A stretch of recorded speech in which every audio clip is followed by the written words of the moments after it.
Hey guys, welcome to study with Mayank. मैं हूं आपका मयंक और आज ला रहा हूं मैं आपके लिए एनसीईआरटी पॉलिटी क्लास 9 से। यहां आज हम अध्याय 1 कवर करेंगे। यहां पर हम देखेंगे वास्तव में लोकतंत्र क्या है और लोकतंत्र क्यों चाहिए। तो इस बात का अध्ययन हम इस अध्याय में करेंगे। तो चलिए स्टार्ट करते हैं आज का वीडियो। देखते हैं मैं क्या क्या डिस्कस करना है यहाँ पर और क्या क्या नोट डाउन करना है। चलिए आज देखेंगे आज इस चैप्टर के तहत कि लोकतंत्र क्या है। देखिए, वैसे आप अगर देखा जाए तो आप पूर्ववर्ती कक्षाओं में पढ़कर आए हैं लोकतंत्र क्या है, किस तरह से लोग यहाँ पर पार्टिसिपेट करते हैं लोकतंत्र में, तो आप वो सब चीज़ें देखते हुए आए हैं। लेकिन यहाँ पर स्पेसिफिकली क्या किया गया है, लोकतंत्र को डिफाइन किया गया है। भाई लोकतंत्र होता क्या है, क्या वास्तव में जो वर्तमान में जो विश्व की तमाम सरकारें अपने आप को लोकतांत्रिक दिखाने की कोशिश करती हैं, क्या वास्तव में वो लोकतांत्रिक हैं या नहीं है। तो वो चीज़ यहाँ पर इस चैप्टर के तहत गहनता के साथ उसका अध्ययन यहाँ पर बताया गया है, गहनता के साथ वो विश्लेषण बताया गया है। तो वो हम यहाँ पर देखेंगे। सबसे बड़ी बात यह है कि लोकतंत्र क्या है, सबसे बड़ी हेडिंग यही है। अब देखिए लोकतंत्र क्या है, इसके लिए एक कक्षा की डिबेट का सीन दिखाया गया है। जैसे कि हमने जो क्लास 6, 7, 8 में पढ़ी थी जो डिबेट है, सेम डिबेट का सीन वही है। यहाँ पर एक मैरी नाम की लड़की है। तो मैरी कहती है मैडम ये तरीका ठीक नहीं लगता है, यानी कि पहले लोकतांत्रिक व्यवस्था के बारे में चर्चा किया और अब हम लोकतंत्र का मतलब जानने की कोशिश कर रहे हैं कि भाई लोकतंत्र का मतलब क्या होता है। तो भाई इनकी जो मैडम है जिनका नाम है लिंग दो मैडम, तो ये कहती हैं भाई हर चीज़ का जो शब्द यानी हर शब्द है, हर शब्द का परिभाषा नहीं होती है। कुछ शब्द ऐसे होते हैं जिनका प्रयोग करने के बाद, उपयोग करने के बाद हम उनका अर्थ जान पाते हैं। जैसे इन्होंने एग्जाम्पल दिया है, कलम, बरसात या प्रेम जैसे शब्दों का उपयोग करने के पहले इनकी परिभाषा स्पष्ट करना जरूरी मानते हैं? नहीं। ठीक है, इन शब्दों का उपयोग करके ही हम उनका अर्थ जानते हैं। तो मैरी कहती है फिर भी परिभाषा की जरूरत क्यों होती है, यानी फिर भी, यानी कि मान लीजिए बहुत सारे शब्द यूज तो हम कर लेते हैं, लेकिन मैरी नाम की जो बच्ची है वो कह रही है मैडम फिर भी परिभाषा तो चाहिए ही चाहिए, परिभाषा की जरूरत क्यों पड़ती है। तो यहाँ पर जो लिंगदो मैडम है, लिंगदो मैडम बच्चे की जो समझाती हैं, परिभाषा की जरूरत का जो परिभाषित करने से किसी चीज़ को स्पष्टता आ जाती है। यानी हम जब किसी चीज़ को परिभाषित कर देते हैं, उसकी डिफाइन कर देते हैं, तो क्या होती है, स्पष्टता आ जाती है। अब यहाँ पे बताया गया है कि मान लीजिए हमें परिभाषा की जरूरत कभी तब पड़ती है जब हम किसी शब्द का उपयोग करने में परेशानी होती है। जैसे यहाँ पे बताया गया बारिश की परिभाषा हमने दे दी, तो बारिश से हमने बता दिया बारिश होती क्या है। अब एक बारिश में यहाँ पर दो स्थितियाँ आती हैं, एक तो आती है नॉर्मल बूंदाबांदी आ रही है और दूसरी आ रही है बादल फटने की घटना।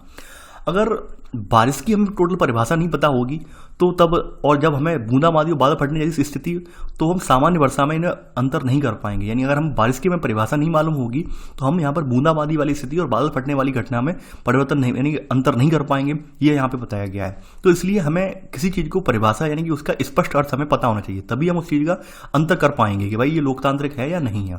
उसी तरह लोकतंत्र है, यानी लोकतंत्र के हम सभी पहलुओं को जब हम जान पाएंगे तभी तो हम बता पाएंगे कि हमारा देश लोकतांत्रिक है या नहीं है। अब भाई लोकतंत्र के हमने कुछ चुनिंदा पहलू देख लिए और हमने कह दिया भाई ये यही लोकतंत्र है, तो क्या वो लोकतंत्र हो जाएगा? नहीं। अब यहाँ पर एक परिभाषा एक बताई गई एक बच्चे ने। यहाँ पर एक बच्चा है, यहाँ पर बच्चे का नाम है यहाँ पर रिबियांग। रिबियांग कहता है कि मैडम आपने एक दिन कहा था कि अब्राहम लिंकन का कथन आपने सुनाया था, इसमें कहा था कि लोगों के लिए, लोगों की और लोगों के द्वारा चलने वाली शासन व्यवस्था को ही लोकतंत्र कहते हैं। ठीक है, तो ये रिबियांग नाम का बच्चा है, मेघालय से आता है और मेघालय में ये कहता है कि मेघालय में हम स्वयं पर राज करते रहे हैं। तो सभी लोग इस चीज़ पर बिलीव भी करते हैं कि भाई लोगों के द्वारा, लोगों के लिए और लोगों के द्वारा चलने वाली शासन व्यवस्था, ठीक है, तो ये हम इस पर बिलीव भी करते हैं। तो लिंगदे मैडम फिर से कहती हैं कि भाई हम किसी चीज़ को इस बात के लिए तो एक्सेप्ट नहीं कर सकते कि किसी प्रसिद्ध इंसान ने कोई बात कही है। यानी मान लीजिए कोई फेमस व्यक्ति कोई बात कह देता है तो इसी आधार पर हम स्वीकार नहीं करनी चाहिए कि बहुत नामी गिरामी व्यक्ति ने वो बात कही है और वो अच्छी ही होगी, यानी जनता के लिए बुरी नहीं होगी। जैसे कि भारत में भी होता है। भारत में क्या करते हैं कि आपने देखा होगा तमाम बार आपके सत्तारूढ़ पार्टियों के नेता बयान दे देते हैं तो आप लोग उस आधार पर उन्हें एक्सेप्ट कर लेते हैं भाई ये तो बहुत बड़े नेता हैं, इनकी ख्याति तो विश्व विख्यात ख्याति है, अच्छी बात कही होगी इन्होंने, आप उनकी गलत बातों को भी सही मान लेते हैं। तो वही लिंगदो मैडम का कहना है कि भाई कोई अगर नामी गिरामी व्यक्ति अगर कोई बात कह रहा है तो आप हर बार ये जरूरी थोड़ी ना है कि हम उसकी बातों को एडिटेज मान ही लें कि भाई सही होंगी, कुछ तो उसमें प्रामाणिकता होनी चाहिए।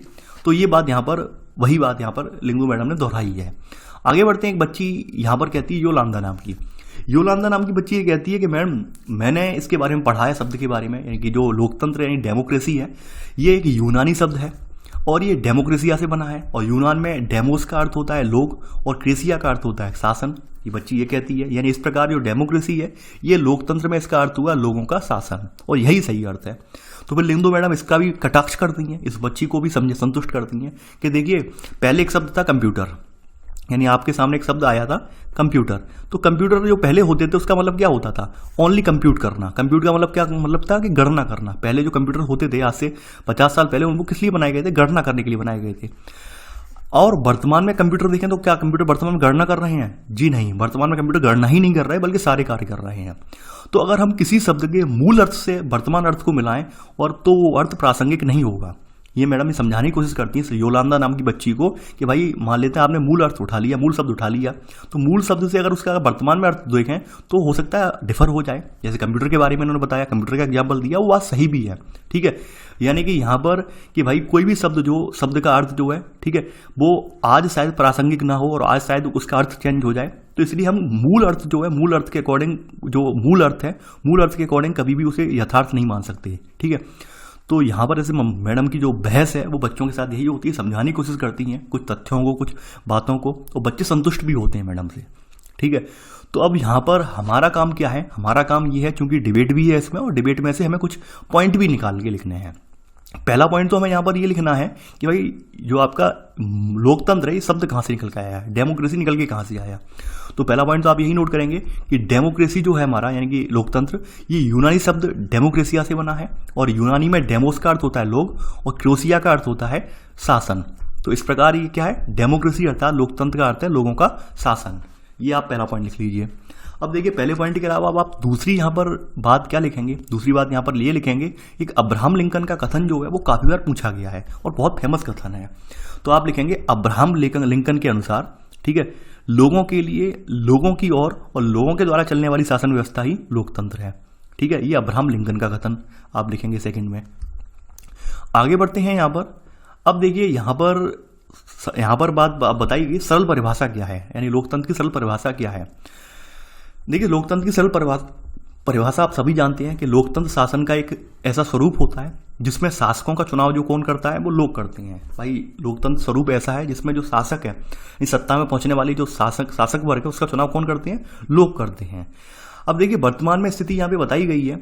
अब चूंकि यहाँ पर पक्ष और विपक्ष दोनों लिया गया है, यहाँ पर उन सारे देशों की भी चर्चा की गई है जो अपने आप को लोकतांत्रिक दिखाने की कोशिश तो करते हैं, लेकिन वहां पर लोकतांत्रिक है नहीं। यहाँ वही कहा गया है कि समकालीन दुनिया की हर सरकार, चाहे लोकतांत्रिक हो या न हो, खुद को लोकतांत्रिक कहलाना चाहती है, ठीक है। तो हमें ये अंतर आना चाहिए, हमें पता होना चाहिए लोकतांत्रिक, वास्तव में लोकतांत्रिक सरकारें कौन सी हैं और दिखावटी लोकतंत्र वाली सरकारें कौन सी, इनमें सावधानीपूर्वक फर्क करना हमें आना चाहिए।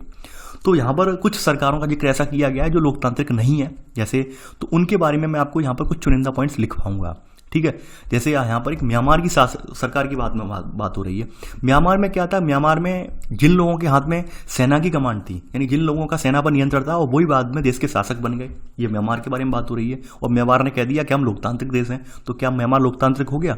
नहीं हो गया। पिनोसे, देखिए ये पिनोसे वाला जो है, ये पिनोसे चिली का पुराना नाम है, और ये अक्सर पूछा जाता है पिनोसे किस देश का नाम है, चिली का नाम है, ठीक है। ये भी लिख लेंगे ये वाले पॉइंट भी। तो पिनोसे में क्या था, यहाँ पर तानाशाही का चुनाव लोग नहीं करते, या तानाशाह जो सत्ता में अपने आप आ जाते हैं। वैसे ही यहाँ पे सऊदी अरबिया की बात हो रही है। ये सऊदी अरबिया में भी क्या है कि वहाँ पर राजतंत्र चला आ रहा है, यानी किसी राजशाही परिवार में आप जन्म ले रहे हैं तो उस हिसाब से आप शासक बन जाते हैं वहाँ के। तो ये देश लोकतांत्रिक देश नहीं कहलाए जाएंगे। यहाँ पर इस अर्थ में ये देश हैं, ये गैर लोकतांत्रिक श्रेणी में आते हैं, यानी ये देश लोकतांत्रिक देश नहीं कहलाएंगे, ये गैर लोकतांत्रिक देश का उदाहरण है। तो आप इन उदाहरणों को लिख लेंगे तो ज़्यादा बेटर रहेगा। लिखवा इसलिए रहा हूँ मैं, क्योंकि ये पूरा चैप्टर जो है यूपीएससी मेंस एग्जाम के बेस्ड है, यानी मेंस एग्जाम की सारी विशेषताएं जो है आपको इस चैप्टर में देखने को मिल जाएंगी। यानी अगर आप इस चैप्टर ढंग से पढ़ लेंगे तो मेंस एग्जाम के जो क्वेश्चंस हैं उन्हें आप अच्छे से अटेम्प्ट कर पाएंगे। और आप देखिए ये आपके लोकतंत्र वाले के क्वेश्चन है, पॉलिटी वाले पोर्शन है, वो आप वहाँ से डाउनलोड भी कर लिया कीजिए यूपीएससी की साइट से, वहाँ देखा कीजिए क्वेश्चन, और आप वहाँ पर पाएंगे कि वहाँ पर इन सब चीज़ों को वहाँ पर डिफाइन किया जाता है, बताया जाता है कि भाई लोकतांत्रिक देश कौन कौन से हैं, गैर लोकतांत्रिक कौन कौन से, अंतर बताया जाता है कि भाई लोकतांत्रिक व्यवस्था में क्या आता है, गैर लोकतांत्रिक में क्या आता है, तो वो बताना पड़ता है। इसलिए यहाँ पर ये पॉइंट मैं आपको कुछ नोट डाउन करवाऊंगा।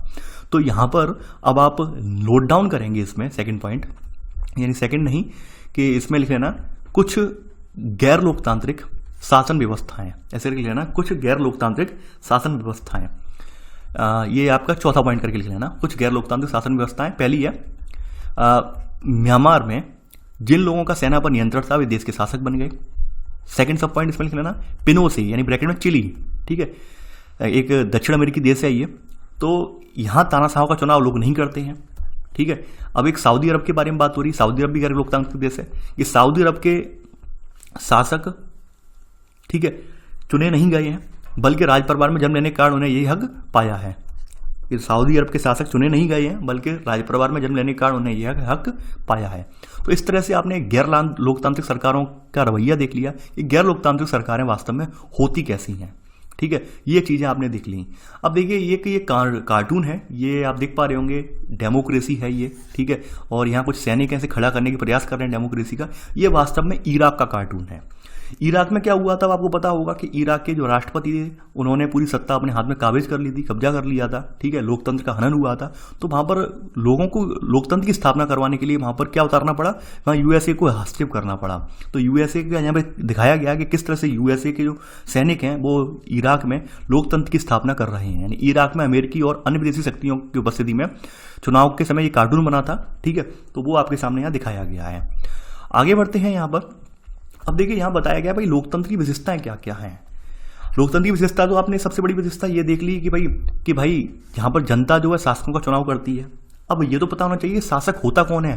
सबसे बड़ी बात ये लोकतंत्र में हमें ये तो पता होना चाहिए वास्तव में शासक है कौन। यानी कि भारत के संदर्भ में भी देख लें तो हमें तो पता होना चाहिए शासक है कौन, यानी किसके हाथ में शक्तियाँ होंगी।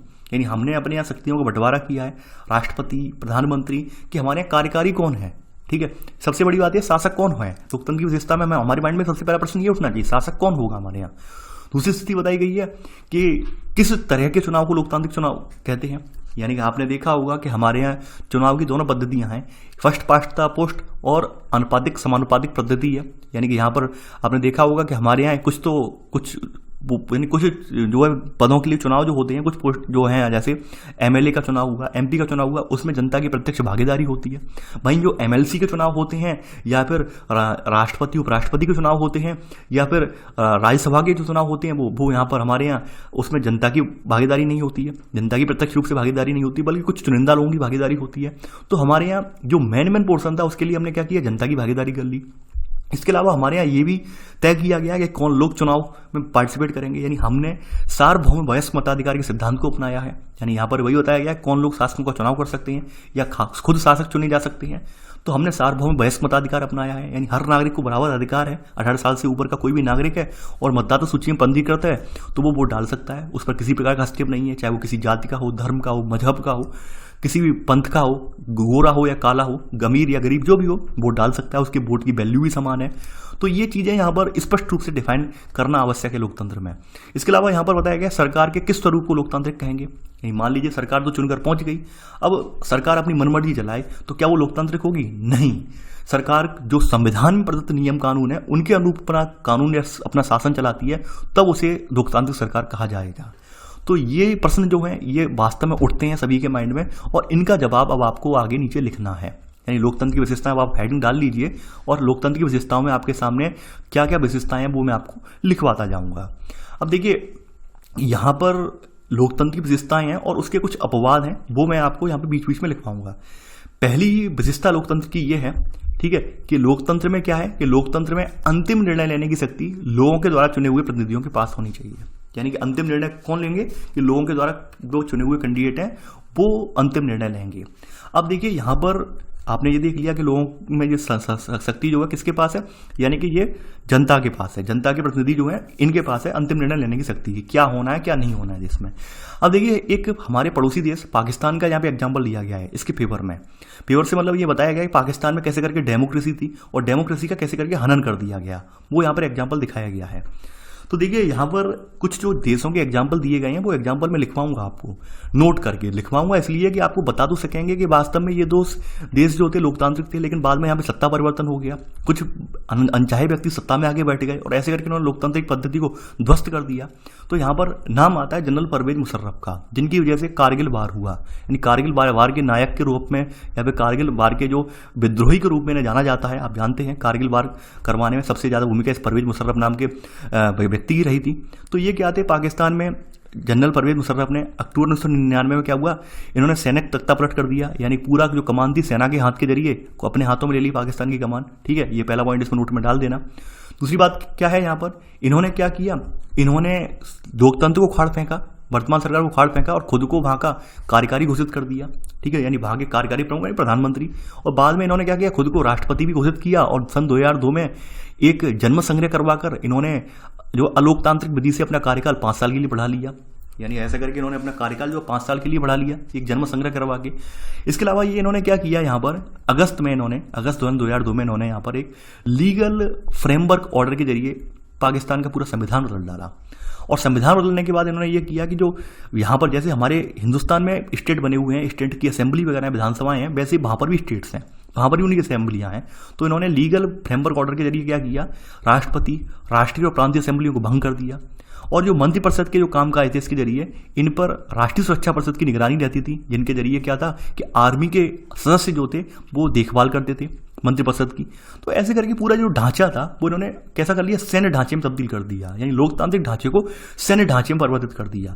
तो अब वास्तव में क्या आप पाकिस्तान को यहाँ पर आप लोकतांत्रिक कहेंगे? नहीं कहेंगे। यानी यहाँ पर तख्ता पलट हो गया। अब यहाँ पर पूरा क्या हो गया, यहाँ पर एक सैन्य प्रमुख के हाथों में पूरी सत्ता आ गई है। तो ये देश वास्तव में लोकतांत्रिक नहीं रहा है। लोकतांत्रिक तब होता है जब जनता के प्रतिनिधि यहाँ पर, यानी जनता के प्रतिनिधि कहाँ कहाँ होते, यहाँ पर आपकी राष्ट्रीय असेंबली है, प्रांतीय असेंबलियां, अगर यहाँ पर जनता के प्रतिनिधि मौजूद होते तो ये लोकतांत्रिक व्यवस्था कहलाती। अब चूंकि इन्होंने सब कुछ भंगी कर दिया है तो ये लोकतांत्रिक व्यवस्था नहीं कहलाएगी। तो यानी ये जो स्थिति ये बरसाई गई है, तो ऐसा तानाशाही और राजशाही वाली अनेक व्यवस्थाओं में ये चीजें होती हैं, वो स्थिति यहाँ पर डिस्क्राइब की गई है। तो हमारे यहाँ सबसे बड़ी लोकतंत्र की विशेषता यही है कि लोकतंत्र में अंतिम डिसीजन किसका होता है, जनता का होता है। यानी हमारे यहाँ लोकतंत्र में क्या है, लोकतंत्र में हमारे अंतिम डिसीजन किसका है, जनता है। जनता निर्णय लेती है, ठीक है। ये जनता लोकतंत्र अंतिम निर्णय नहीं सकती, लोगों के द्वारा चुने हुए प्रतिनिधियों के पास होनी चाहिए। यानी लोगों के प्रतिनिधि वो डिसाइड करेंगे क्या होना है देश में, क्या नहीं होना है। कोई एक व्यक्ति नहीं करेगा, जैसा कि पाकिस्तान के संदर्भ में हुआ कि पाकिस्तान में यहाँ पर धोखाधड़ी से ये जनरल परवेज मुशर्रफ सत्ता में आ गए, समझे। तो लोकतंत्र की ये पावर है। तो यहाँ पर ये एग्जाम्पल लिखवाना जरूरी इसलिए है ताकि आप जान सकें कि भाई इन देशों में लोकतंत्र के नाम पर ये यहाँ पर कत्लेआम हुआ है, इसलिए यहाँ पर एग्जाम्पल लिखवाया गया। आपको देखिए मेंशन कर देंगे जब आप आंसर लिखेंगे मेंस का, तो वहाँ पर बहुत प्रभावी आंसर बन जाएगा। अब देखिए सीरिया एक छोटा सा पश्चिम एशियाई देश है, ठीक है। अब यहाँ पर शासक बाथ पार्टी है, इनके कुछ सहयोगी पार्टी है। अब देखिए यहाँ पर स्थिति क्या है, यहाँ पर आप देख पा रहे होंगे सीरिया के बारे में कार्टून में दिखाया गया है कि जब तक आप बाथ पार्टी की सदस्यता का फॉर्म भरकर उसकी सदस्यता नहीं बनोगी तब तक अंदर नहीं आ सकती। यानी जो बाथ पार्टी है वो ये कह रही है कि हम राष्ट्रवादी हैं, यानी बाथ पार्टी अपने आप को राष्ट्रवादी दिखा रही है। और इन्होंने कह दिया जो अपोजिशन वाले हैं वो राष्ट्र विरोधी हैं। वो क्या है, वो राष्ट्र विरोधी हैं। यानी अगर आप हमारी पार्टी के कैंडिडेट हैं तो आप राष्ट्रभक्त हैं, और आप दूसरी पार्टी कैंडिडेट हैं वो राष्ट्र विरोधी हैं। तो वो स्थिति यहाँ पे क्रिएट हुई है। यानी अगर आप बाथ पार्टी की सदस्यता ले लेते हैं तो आप राष्ट्रवादी बन जाते हैं, और दूसरी पार्टी में चले जाते हैं तो राष्ट्र विरोधी हो जाते हैं। तो ये सीरिया बार का कारण बना। तो ऐसे करके ये क्या डेमोक्रेसी रही, ये डेमोक्रेसी नहीं रही। चूंकि आपने देखा होगा कि हमारे यहाँ भी कुछ हद तक कुछ पार्टीज ने ये रवैया अपनाया। देखिए इस तरह का जो रवैया होता है कि भाई आप फलानी पार्टी में हो तो दूध के धुले हो, और दूसरी पार्टी में हो तो भ्रष्ट हो, ये रवैया कहीं ना कहीं देश को पतन की ओर ले जाता है। और इसका सबसे बढ़िया उम्दा एग्जाम्पल आपके सामने सीरिया है। सीरिया का क्या हाल हुआ वो वर्तमान में आपसे छुपा हुआ नहीं है। वो केवल यही व्यवस्था की वजह से हुआ कि कुछ चुनिंदा लोगों ने कह दिया कि भाई नहीं, हम पक्के वाले राष्ट्रवादी हैं और आप राष्ट्रवादी नहीं हो, जो हमसे जुड़ा है वो राष्ट्रवादी है, वो राष्ट्र का भला चाहने वाला है। ये जो व्यवस्था है, ऐसी जो लोगों के अंदर जो मानसिकता भर दी जाती है, वास्तव में वो देश पतन के कगार पर पहुंच जाता है। और सीरिया आपके सामने सबसे अच्छा एग्जाम्पल भी है, ये लोकतांत्रिक देश से किस तरह से उसका पतन हो गया। तो हमारे यहाँ में ऐसी व्यवस्था नहीं बन पानी है जिसके जरिए हमारे यहाँ ऐसी कंडीशन क्रिएट हो। यानी हमारे यहाँ क्या है कि हमारे यहाँ पार्टियाँ राष्ट्रवादी और राष्ट्र विरोधी तब होंगी जब वो संविधान के नियमों के अकॉर्डिंग काम नहीं करेंगी। यानी हमारे यहाँ संविधान है, संविधान ने पूरा नियम कायदे कानून डिफाइन कर दिए हैं कैसे आपको शासन चलाना है। अगर आप संविधान में प्रदत्त नियम कायदे कानूनों का शासन नहीं चलाते हैं तो आप राष्ट्र विरोधी कहलाएंगे, और आप संविधान में दिए हुए नियमों कायदे कानूनों का शासन चलाते हैं तो आप राष्ट्र विरोधी नहीं राष्ट्रवादी कहलाएंगे, ठीक है। यानी हमारे यहाँ कंडीशन नहीं है कि आप फलाने पार्टी ज्वाइन कर लो तो ये हो जाए। कोशिश की गई थी, आप सभी लोग जानते हैं। देखिए मैं किसी पार्टी का नाम नहीं लूंगा, कुछ पार्टियों ने एजेंडा चलाया था कि आप फलानी पार्टी में आ जाएंगे तो आप बिल्कुल दूध के धुले, आप पर कोई भ्रष्टाचार का आरोप नहीं है। फलानी में चले जाएंगे तो आप बहुत ज्यादा देशद्रोही टाइप के हैं, यहाँ पर आप गद्दार टाइप के, ऐसे करके आपने राजनीति चलाई गई थी। लेकिन वो राजनीति हकीकत अर्थ में, सही मायने अर्थ में वो राजनीति बहुत गंदी राजनीति है, और उस राजनीति से किसी देश का भला नहीं होता है, जैसा कि सीरिया का हुआ, पतन हो गया। और वैसे ही अगर भारत में भी वो राजनीति अगर लंबे समय तक रहती तो यकीन मानिए भारत में भी सीरिया जैसी कंडीशन पनपती, विद्रोह होते। तो हमें वो भावना भी पनपने नहीं देनी है। अब देखिए यहाँ पर आपने पाकिस्तान के बारे में आपने देख लिया, यानी आपने लोकतंत्र की, देखिए ये तो आपका लोकतंत्र का पहला यहाँ पर आपकी जो पहली विशेषता है जो आपने यहाँ पर लिख ली, और पहली विशेषता का अपवाद क्या हुआ, यानी पहली विशेषता के बारे में अपवाद हुआ वो भी आप लोग को मैंने लिखवा दिया। ठीक है, कि पाकिस्तान ने किस तरह से तख्ता पलट कर दिया, तो प्रमुख निर्वाचितों को हटा दिया और खुद सत्ता में आ गए। तो ऐसी सरकार लोकतांत्रिक नहीं कहलाएगी, जो आपको एग्जाम्पल मैंने दिखा दिया। अब देखिए कार्टून आपके सामने और पेश किया गया है। इस कार्टून में आप देख पा रहे होंगे कि आर्मी की ड्रेस है, आर्मी की ड्रेस में गन के सहारे यहाँ पर बैलेट बॉक्स रखा हुआ है, डेमोक्रेसी रखी हुई है। तो क्या ये डेमोक्रेसी कहलाएगी? नहीं कहलाएगी। यानी कहने का मतलब ये है कि आप बंदूक की साई में आप इलेक्शन करवा लें, यानी लोगों को ला लाकर एक किसी पार्टी विशेष में, मान लीजिए कोई पार्टी ए है और पार्टी ए के हाथ में सैनिकों का शासन है, सैनिक हैं, और सैनिकों के जरिए बंदूकों की क्रिएट लगा के कहते हैं भाई ये आप लोग सब ए को ही मतदान करेंगे, और एंड में पार्टी ये जीत जाती है। तो क्या वो लोकतांत्रिक व्यवस्था कहलाएगी? नहीं कहलाएगी। तो वो कार्टून ये दिखाया गया है, लैटिन अमेरिकी के देश है, वहां पर भी यही हुआ था, पाकिस्तान में भी यही हुआ था। कि पाकिस्तान में क्या था कि भाई सेना के दम पर इन लोगों ने जो पूरा जो जनता का समर्थन था वो किसी एक और मोड़ दिया था। तो वो वास्तव में लोकतांत्रिक व्यवस्था नहीं रही थी। तो लोकतांत्रिक व्यवस्था का पहला पहलू यही है कि जनता के चुने हुए जो प्रतिनिधि हैं उनका निर्णय यहाँ पर अंतिम होता है, वो यहाँ पर दिखाने की बात कही गई है। तो पहली विशेषता आपने नोट कर ली है। ठीक है, आगे बढ़ते हैं। देखिए ये कहानियां एग्जाम्पल मैं क्यों लिखवा रहा हूँ, लिखवाने का रीजन ये है कि आपको ये मेंशन कर देंगे तो ज़्यादा बेटर रहेगा।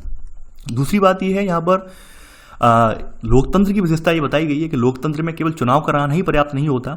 सही बात यह है कि चुनाव में राजनीतिक विकल्पों के बीच जो है, ठीक है, यानी कि चुनने की स्थिति हो। यानी कि सबसे बड़ी बात यह है कि लोकतांत्रिक में जो सत्ता है उसमें केवल चुनाव कराना ही इंपॉर्टेंट नहीं है, वहां पर लोगों के पास विकल्प होना चाहिए कि भाई हम मान लेते हैं भाई पार्टी ए हमें पसंद नहीं है तो पार्टी बी चुन लेते हैं, बी पसंद नहीं है सी चुन लेते हैं। अब मान लीजिए कोई एक ही पार्टी की सरकार होगी तो क्या उस पार्टी से आप अच्छे शासन की कल्पना कर पाएंगे? नहीं कर पाएंगे। उसके अपवाद यहाँ ऊपर बताए गए हैं, कुछ देश जो कि लोकतांत्रिक बने फिर रहे हैं लेकिन वास्तव में वो देश लोकतांत्रिक नहीं है। तो यहाँ पर अब आप सेकेंड पॉइंट अब आप लिखेंगे यहाँ पर कि लोकतंत्र के लिए सिर्फ चुनाव कराना ही पर्याप्त नहीं होता, चुनाव में एक से ज़्यादा असली राजनीतिक विकल्पों को के बीच चुनने की, ठीक है, स्थिति भी होनी चाहिए। इसी में सब पॉइंट इस प्रकार यहाँ पे लिख लेना, ये इंपॉर्टेंट पॉइंट है। इस प्रकार निष्पक्ष और स्वतंत्र चुनाव पर आधारित होना चाहिए, ठीक है, लोकतंत्र, ताकि सत्ता में बैठे लोगों के लिए जीत हार के समान अवसर हों। ठीक है, अब देखिए कुछ देश बताए गए हैं जिन देशों में लोकतंत्र की व्यवस्था नहीं है। यानी हमारे यहाँ तो ये है, हमारे यहाँ तो कोई व्यक्ति आ सकता है, अपनी पार्टी बना सकता है, चुनाव लड़ सकता है, लेकिन कुछ देश ऐसे भी हैं जहाँ पर ये व्यवस्था बिल्कुल नहीं है। इसमें चाइना का एग्जाम्पल दिया गया है और मैक्सिको का एग्जाम्पल दिया गया है, और दोनों एग्जाम्पलों को मैं नोट के जरिए लिखवाऊंगा। यानी सबसे बड़ी लोकतांत्रिक व्यवस्था की खूबी ये होती है कि स्वतंत्र और निष्पक्ष चुनावी मुकाबला होना चाहिए। ठीक है, सभी को बराबर वहाँ पर रेस्पेक्ट देना चाहिए, बराबर यहाँ पर जो है यहाँ पे महत्व देना चाहिए, ताकि वहाँ पर एक कॉमन एग्जाम यानी वहाँ पर एक अच्छा खासा प्रतिद्वंद हो पाए, अच्छा खासा मुकाबला हो पाए और अच्छी खासी सरकार वहाँ पर निकल के आ पाए। अब देखिए चीन का एग्जाम्पल दिया गया है, चीन के बारे में आपको लिखना पड़ेगा थोड़ा सा नोट 1 में। चीन की संसद को यहाँ पर कवांगुओ रेममिन दाइबियाओ दावी यानी राष्ट्रीय जन संसद कहते हैं, और ये प्रति 5 वर्ष बाद नियमित रूप से यहाँ पे चुनाव होते हैं और इसे देश का राष्ट्रपति नियुक्त करने का अधिकार है। ठीक है, अब यहाँ पर जो प्रतिनिधि हैं लगभग 3 यहाँ कैंडिडेट हैं, ठीक है, जो कि पूरे चीन से लगभग आते हैं, कुछ लोग सेना से भी बिलोंग करते हैं। लेकिन यहाँ पे विशेषता क्या है कि चीन में एक ही पार्टी की सरकार है, वो है कम्युनिस्ट। ठीक है, कम्युनिस्ट पार्टी से मंजूरी लेनी पड़ती है, जिस व्यक्ति को चुनाव में खड़ा होना है उसको कम्युनिस्ट पार्टी से मंजूरी लेनी पड़ती है, तभी वो चुनाव में खड़ा हो सकता है। तो चीनी में क्या है, चीनी कम्युनिस्ट पार्टी से मंजूरी लेनी पड़ती है, यानी सरकार सदा किसकी रहती है, कम्युनिस्ट पार्टी की बनती है। यहाँ पर कोई दूसरी पार्टी है ही नहीं, यहाँ पे हमेशा से ही कम्युनिस्ट पार्टी जो है, ठीक है, और छोटी छोटी कुछ पार्टियां वो सब उसी में ही विलय हो गई हैं और कम्युनिस्ट पार्टी ही यहाँ पर सत्ता में रहती है। तो क्या ये डेमोक्रेटिक कहलाएगा? नहीं कहलाएगा। अगली स्थिति बताई गई है कि भाई अगला नोट, सेकंड नोट है आपका, ये है मैक्सिको के बारे में कि मैक्सिको आज़ाद कब हुआ और मैक्सिको आज़ाद होने के बाद वहाँ पे व्यवस्था कैसे चली, लेकिन वर्तमान में वहाँ की व्यवस्था कैसे चेंज हो गई वो बताया गया है। लेकिन 1930 में आज़ाद होने के बाद मैक्सिको में हर 6 साल पर यहाँ पर राष्ट्रपति चुनने के लिए चुनाव कराए जाते हैं। ठीक है, यानी कि देश में कभी भी कोई तानाशाही वाली नौबत नहीं आई। लेकिन सन 2000 में क्या हुआ, चुनाव में PRI इंस्टीट्यूशनल रिवॉल्यूशनरी पार्टी के नाम से पार्टी को जीत मिलती है। ठीक है, और ये जीत इसे मिल जाती है तो ये क्या करती है, इसने जो है तरह तरह के हथकंडे अपनाकर, ठीक है, यानी इसने क्या किया, इसने तरह तरह के हथकंडे अपनाकर सरकारी दफ्तरों में काम करने वाले सभी लोगों के लिए पार्टी की बैठकों में जाना अनिवार्य कर दिया। इसके अलावा स्कूलों के अध्यापक ठीक है, छात्रों के जो माँ बाप हैं इनको वोट देने के लिए ये लोग कहते थे। ठीक है, यानी एक तरह से इन्होंने क्या किया, पूरा जो प्रशासन था, पूरे सरकारी वर्ग था, उसे अपने नियंत्रण में लेने की कोशिश की। सरकारी वर्ग से कहा कि आप सरकार, यानी अगर आप सरकारी वर्ग में हो, आप सरकारी नौकरी में हो, तो आप हमें ही वोट दोगे। तो ऐसे करके क्या ये सरकार जो थी वो लोकतांत्रिक सरकार रही? बिल्कुल नहीं रही। ठीक है, एंड में यहाँ पर बताया गया कि एंड में ये भी यहाँ पर देखने को स्थिति मिली कि कई जगह पर ये होता था कि जब वोटिंग होती थी तो अंतिम क्षणों में ये मतदान केंद्रों को एक जगह से हटाकर दूसरी जगह पर ले जाते थे। तो ऐसे करके सत्ता में ये काबिज हुए। तो क्या ये मैक्सिको की जो सरकार है, PRI वाली, ठीक है, इंस्टीट्यूशनल रिवॉल्यूशनरी पार्टी वाली सरकार जो है, क्या ये वास्तव में डेमोक्रेटिक सरकार कही जाएगी? नहीं कही जाएगी। डेमोक्रेटिक सरकार वही कही जाएगी जिसमें निष्पक्ष रूप से चुनाव हो, स्वतंत्र रूप से चुनाव हो और एक से ज्यादा पार्टियों को यहां पर सत्ता में आने का मौका मिले और लोगों के सामने विकल्प हो, लोग अपनी इच्छा के अनुसार किसी व्यक्ति का चुनाव कर सकें। सच में वही लोकतंत्र कहा जाएगा। लोकतंत्र निष्पक्ष स्वतंत्र चुनाव पर आधारित होना चाहिए। सत्ता में बैठे लोगों के लिए हार जीत यहाँ पर समान अवसर हो। ठीक है, यानी ऐसा ना हो कि लोग केवल जीत ही जीत में रहें, यानी कोई एक पार्टी आगे काबिज हो जाए और बाद बाकी पार्टियों को खत्म कर दे, तो लोकतंत्र नहीं कहलाएगा। ठीक है, अगली स्थिति यहाँ पे बताई गई है। सेकंड पॉइंट लोकतंत्र की विशेषता आपने देख ली। थर्ड विशेषता ये कही गई है यहाँ पे लोकतंत्र के बारे में कि लोकतंत्र में हर व्यक्ति, हर वयस्क नागरिक का एक वोट होना चाहिए और हर वोट का एक समान मूल्य होना चाहिए।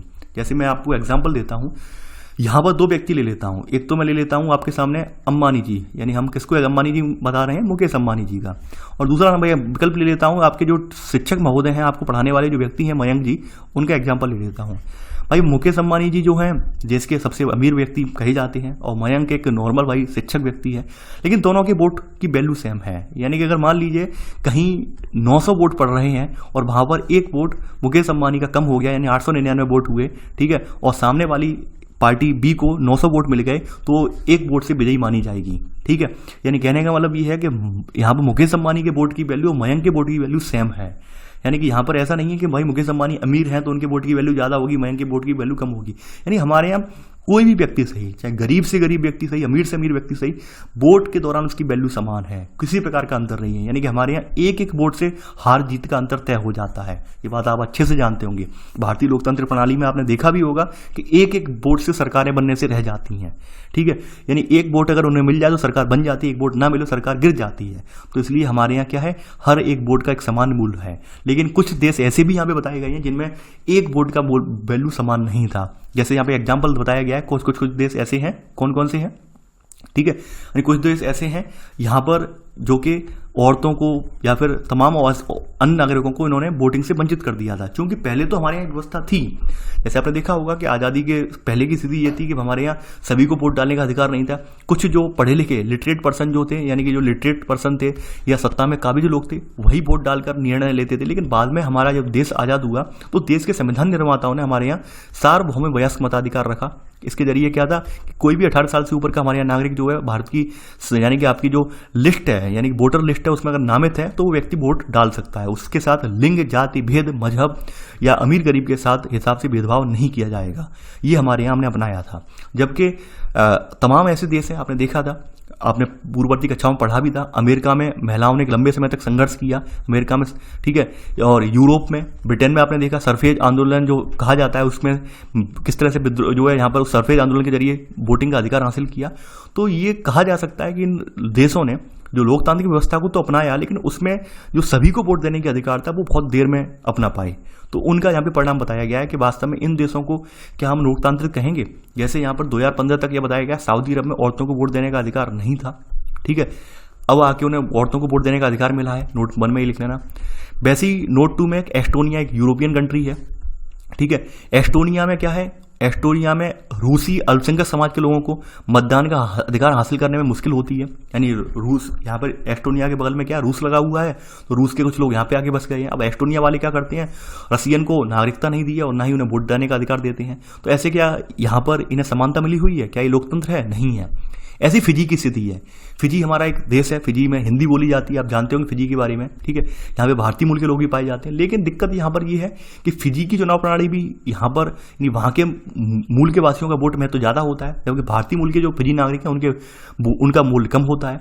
तो ये जो प्रणालियाँ हैं वो हमारे भारत में इनमें से एक भी नहीं है, यानी हमारे यहाँ हर व्यक्ति के वोट का मूल्य समान रहता है, जबकि इन देशों में बताई गई स्थिति, इन देशों में स्थिति एक जैसी नहीं है। तो ये डेमोक्रेटिक जो है व्यवस्था का प्रतिनिधित्व नहीं कर रहे हैं, यहाँ पर इस बताने की कोशिश की गई है। तो नोट 3 में आप ये तीनों पॉइंट आप लिख लेना, आप समझा देंगे कि भाई किन किन देशों में ऐसी व्यवस्था है जिनके जरिए जो वोट वैल्यू है समान नहीं है, वो आप इन तीनों के एग्जाम्पल देके समझा देंगे, जबकि हमारे यहाँ है, ठीक है।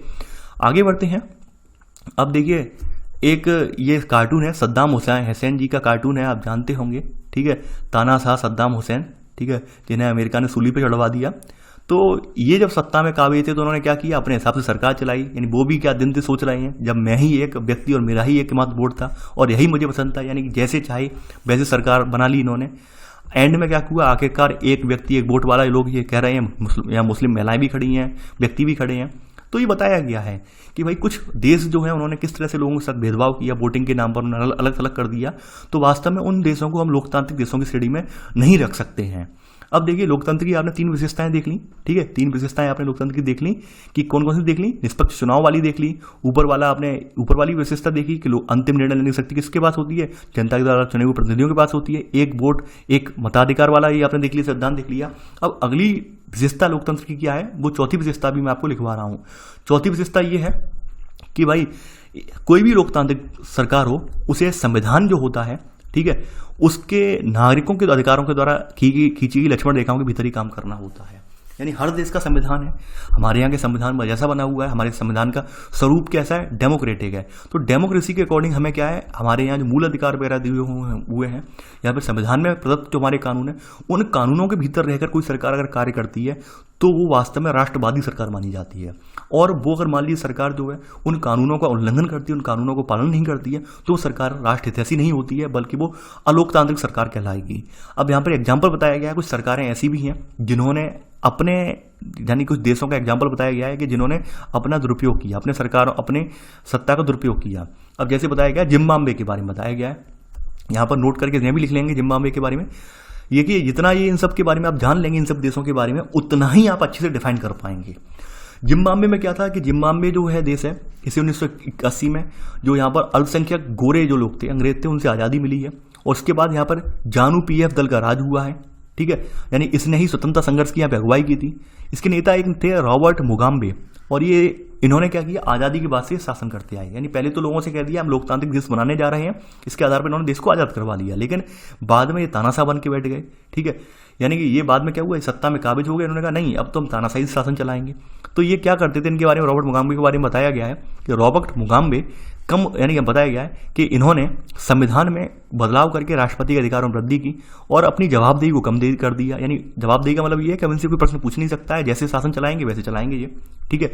इसके अलावा इन्होंने क्या किया कि सरकार के विरोध में जो आंदोलन प्रदर्शन वगैरह जो हुए, उन्हें इन्होंने क्या कर दिया, गैर कानूनी घोषित कर दिया। यानी सरकार का कोई विरोध करेगा तो भाई वो देश विरोधी कहलाएगा, गैर कानूनी कहलाएगा, ठीक है, ये कर दिया। सरकारी जो चैनल वगैरह थे इन सबको अपने नियंत्रण में ले लिया ताकि इनकी कोई बुराई न कर सके। टेलीविजन रेडियो पर सरकारी नियंत्रण था। कुछ इस तरह की स्थितियां क्रिएट हुई और इन पर सिर्फ शासक दल के विचार ही प्रसारित होते थे, यानी केवल इनकी पार्टी के विचार प्रसारित होते थे। तो ये स्थितियां हमारे भारत में नहीं है। वर्तमान में देखा जाए तो ये स्थितियां हमारे भारत में नहीं है।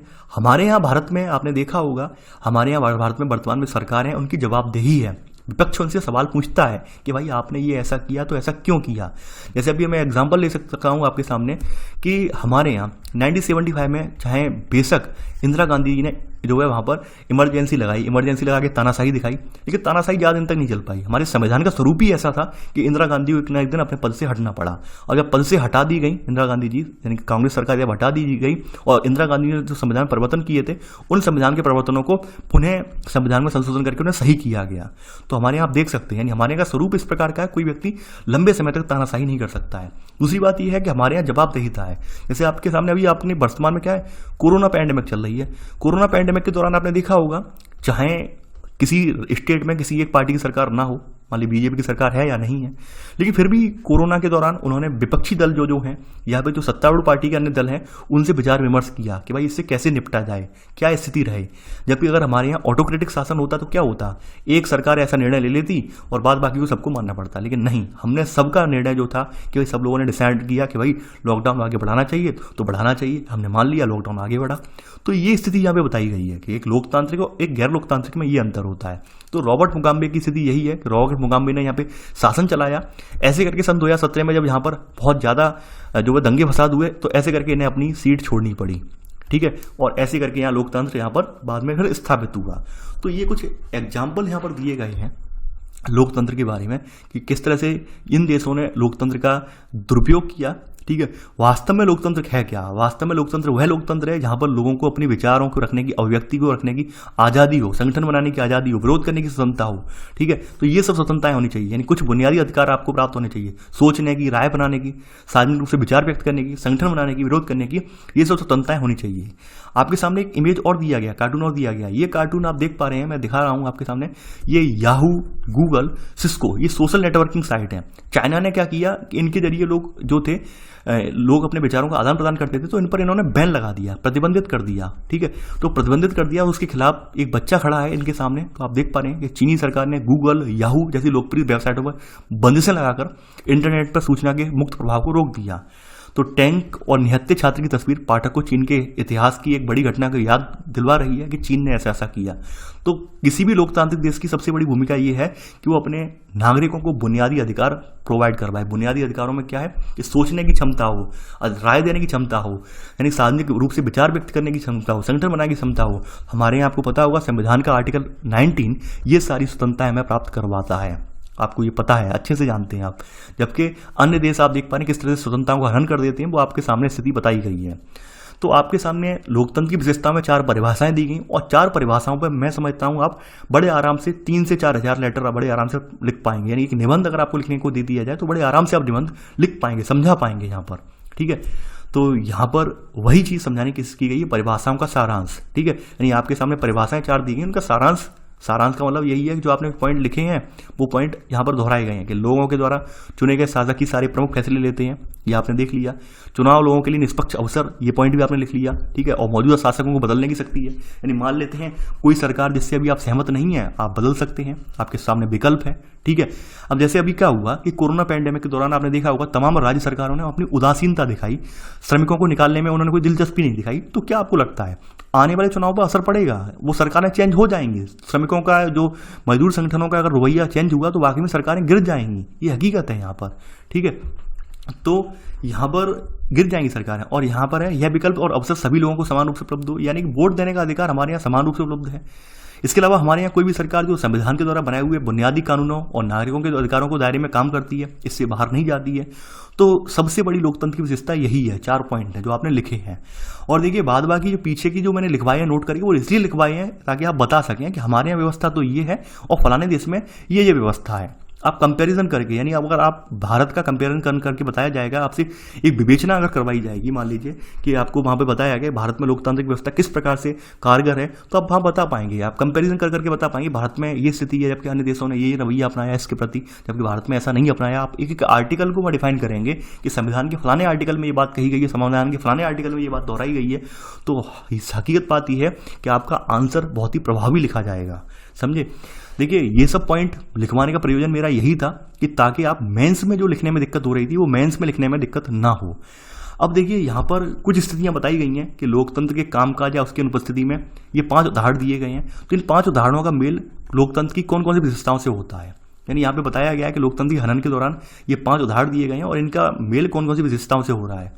जैसे यहाँ पे बताया गया है, पहला उदाहरण है कि भूटान देश ने घोषणा की है कि आगे से वे चुने हुए प्रतिनिधियों के द्वारा इनकी द्वारा दी गई सलाह पर काम करेंगे। इसका मतलब क्या है कि चुने हुए नेताओं द्वारा वो प्रमुख फैसले करना, ठीक है। यानी आपकी पहली विशेषता ये है। जैसे भारत से अनेक तमिल मजदूर श्रीलंका में वोट डालने का अधिकार नहीं दिया गया है, श्रीलंका में पहुंच गए हैं। तो ये क्या है, ये आपका एक व्यक्ति और एक मोल वाला वोट है, इसका अपोजिट में जा रहा है ये। नेपाल देश ने यह किया कि राजनीतिक जमावड़ों, प्रदर्शनों और रैलियों पर रोक लगा दी।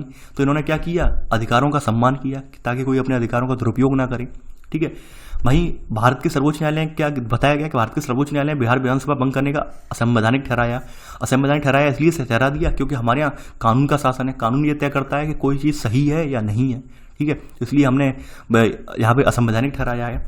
बांग्लादेश की राजनीतिक पार्टियां इस बात में सहमति हुई कि चुनाव के समय किसी पार्टी की सरकार न रहे। तो ये क्या है, ये इस बात का नमूना है स्वतंत्र और निष्पक्ष चुनावी मुकाबला हो। तो ये स्थिति बताई गई है, एग्जाम्पल देके स्थिति बताई गई है। सही अर्थों में कहा जाए तो ये मैंने तो मैच कर दिया है, वैसे मैच ही आपके लिए करने को था, आप मैच करते से, या आपने जो ऊपर अभी मैंने 4 हेडिंग परिभाषाएं लिखाई उसको देखते हुए उसको पढ़ के आपको मैच करना था, लेकिन मैच मैंने यहाँ पर ये कर दिया है। तो आप समझ गए होंगे कि वास्तव में लोकतंत्र की क्या क्या विशेषताएं होती हैं, किस तरह से लोकतंत्र होना चाहिए, ठीक है। यानी लोकतंत्र क्यों जरूरी है, यानी कि लोकतंत्र, आपने लोकतंत्र की परिभाषाएं क्या, लोकतंत्र की विशेषताएं क्या, ये आपने समझ गए होंगे। देखिए मेंस में अक्सर करके प्रश्न पूछे जाते हैं और वहां पर आप इन प्रश्नों का जितना अच्छे से जवाब दे पाएंगे, जितना अच्छे से आप वहां पर विश्लेषण कर पाएंगे, उतना ही आपका प्रभावी नंबर मिलेंगे। और यकीन मानिए जब प्रभावी नंबर तभी मिलेंगे जब आपने एनसीईआरटी बुक्स पढ़ी होंगी, और आपने अगर एनसीईआरटी नहीं पढ़ी है तो आप वहां पर ये अटेम्प्ट नहीं कर पाएंगे। अब चलिए अगली हेडिंग है लोकतंत्र ही क्यों। वास्तव में लोकतंत्र में ऐसी क्या खास बात है कि हम लोकतंत्र को ही अपनाते हैं, किसी और व्यवस्था को हमने नहीं अपनाया है, कुछ तो बात होगी लोकतंत्र में। तो यहाँ पर आप लोकतंत्र ही क्यों, ये हेडिंग अब आप डाल लीजिए। इसमें यहाँ पर लोकतंत्र ही क्यों, इसमें वास्तव में लोकतंत्र के गुणों पर चर्चा की गई है। पहले तो यहाँ पर एक क्लास डिबेट का एक सीन दिखाया गया है कि भाई क्लास में कुछ बच्चों पर डिबेट करवाई गई है कि भाई वास्तव में लोकतंत्र क्यों चाहिए हमें, क्या इसके, यानी कुछ बच्चों ने इसके पक्ष में बोला है, कुछ विपक्ष में बोला है। तो वो स्थिति यहाँ पे बताई गई है। देखिए यहाँ पर एक लड़की है, जैसे आपने योलांदा के बारे में पहले पढ़ा कि हम लोकतांत्रिक देश में रहते हैं और दुनिया भर के सभी लोग जो हैं, सभी जगह लोग लोकतांत्रिक चाहते हैं, ठीक है।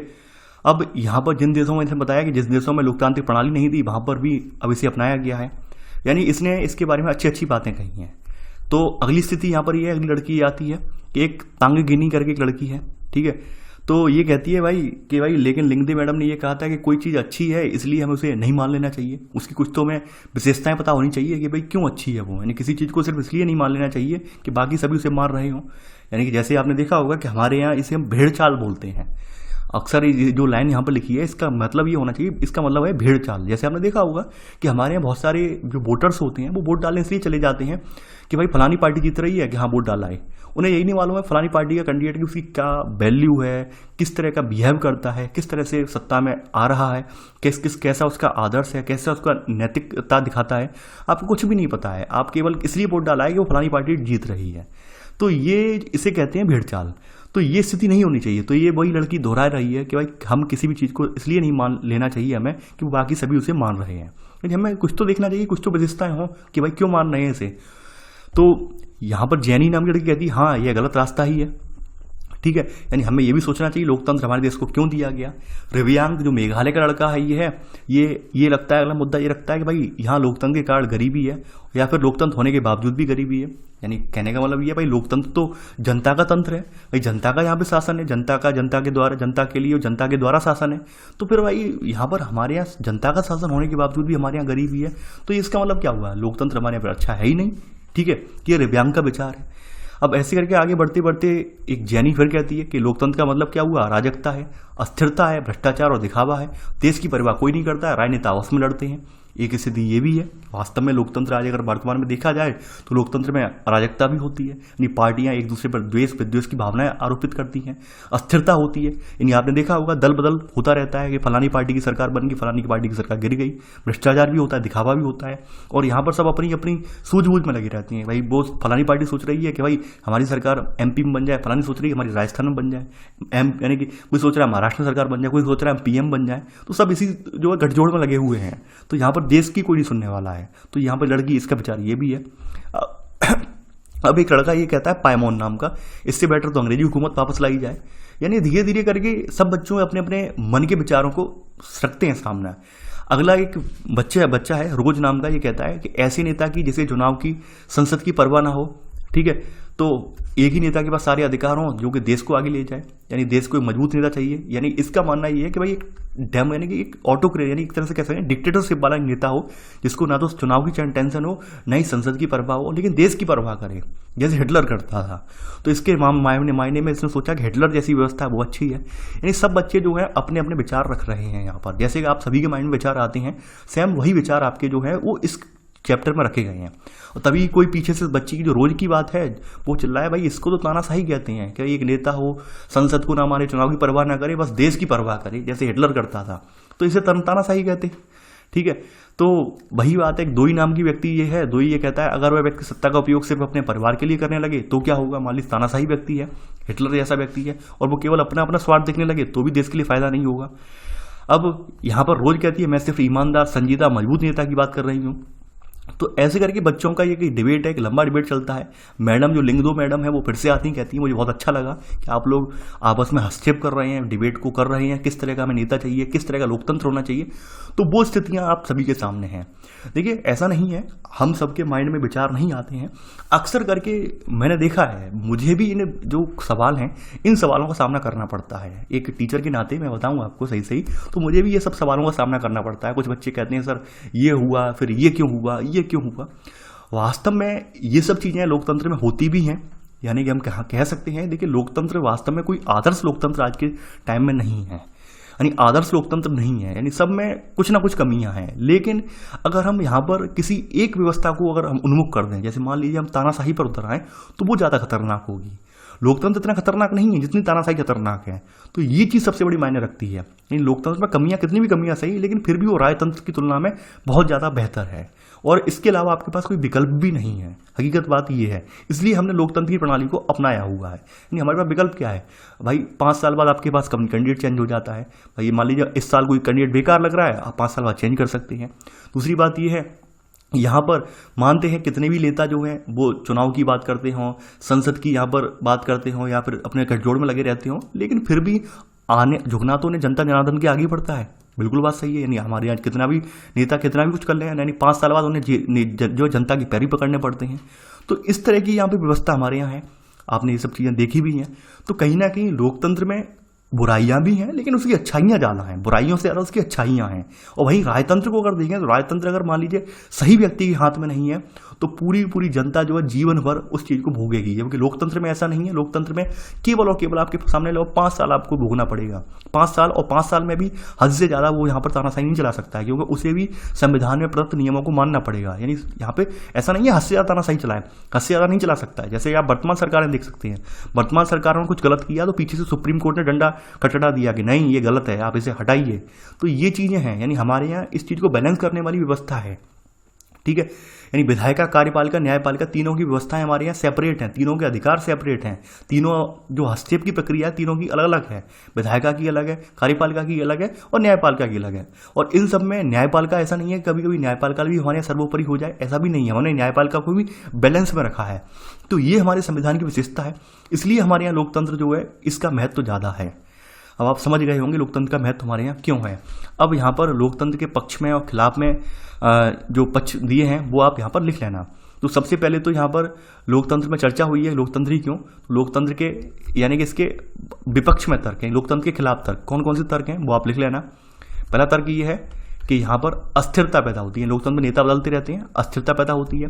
दूसरा तथ्य यहाँ पर ये है, ठीक है, कि यहाँ पर इसका सिर्फ मतलब ये है कि राजनीतिक लड़ाई और सत्ता का खेल, नैतिकता की यहाँ पे कोई जगह नहीं है। ठीक है, इसके अलावा यहाँ पर यानी कि सभी की सहमति होना आवश्यक है। नहीं, लोकतांत्रिक व्यवस्था में बहुत सारे लोगों की बहस और चर्चा करनी पड़ती है, फैसले में देरी होती है।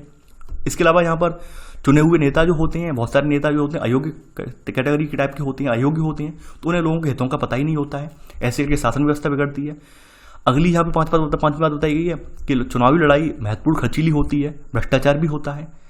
अब इसके अलावा यहाँ पे बताया गया सामान्य लोगों को नहीं पता होता है लोकतंत्र में कि भाई उन्हें किस चीज़ का फैसला करना चाहिए, नहीं करना चाहिए। यानी ये बुराइयां बताई गई हैं, लोकतंत्र की अच्छाइयां नहीं बताई गई हैं, ये फोकस किया गया बुराइयों पर। और बुराइयां मैंने क्यों लिखवाई हैं, ये अगर आप यूपीएससी मेंस का अगर आप पेपर उठा के देखें तो वहाँ पर लाभ और हानि लोकतंत्र की दोनों चीज़ें आपको लिखनी पड़ती हैं। ठीक है मेरे बंधु, अगर आप पेपर यूपीएससी की साइट से आप डाउनलोड करें तो आप वहाँ पे पाएंगे कि जब लोकतंत्र का अर्थ वहाँ पे पूछा गया तो वहाँ पे लाभ या हानि दोनों पूछी जाती हैं कि भाई लोकतंत्र के लाभ क्या है, लोकतंत्र की विशेषताएं क्या है। तो आपको पक्ष में तर्क देने पड़ेंगे, भाई लोकतंत्र की ये विशेषताएं, लोकतंत्र की हानियाँ क्या है। तो हानियों में आपको ये बताना पड़ेगा कि भाई अस्थिरता बनी रहती है, राजनीतिक लड़ाई होती है, यहाँ पर लोग अपने फायदे के लिए आते हैं। इसके अलावा जो फैसले होते हैं उनमें सबकी सहमति आवश्यक होती है, तो देरी होती है काफ़ी सारे मामलों में।